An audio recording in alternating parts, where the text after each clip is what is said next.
I thought I was bringing those two guys together, but in fact they already were the same guy.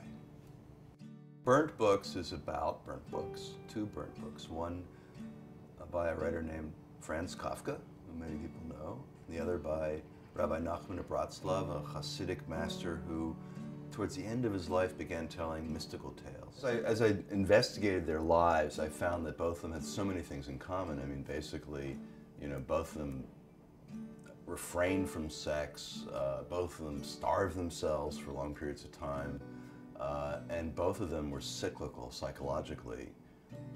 And both men, at the end of their lives, asked their best friends to burn their books. Rebbe Nachman was a Hasidic Rebbe. He's a great grandson of the Baal Shem Tov who founded the movement. So he had a really strong sense of his heritage, of carrying on this mystical Jewish movement.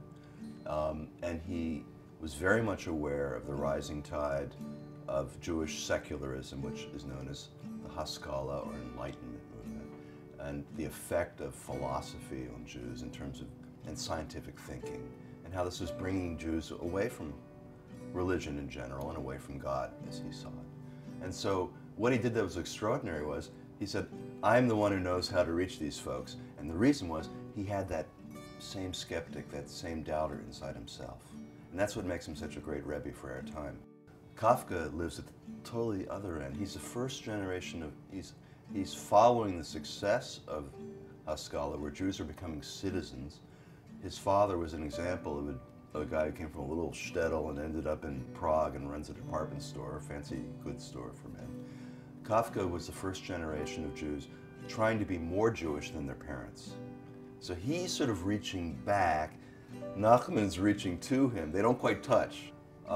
I take Kafka to represent all of us, sort of modern, secular, skeptical, urbane Jews who yet feel this calling for something more.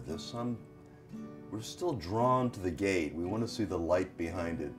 You know, we don't think we can get through. And there's Nachman, he's trying to reach us from the other side. I want to say something preposterous. Nachman believed he was a reincarnation. Maybe at the end of his life, he realized he hadn't completed his mission.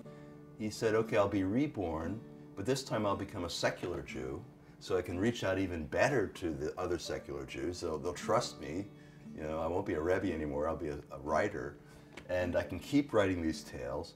And so he had himself reborn as Franz Kafka to finish off his mission.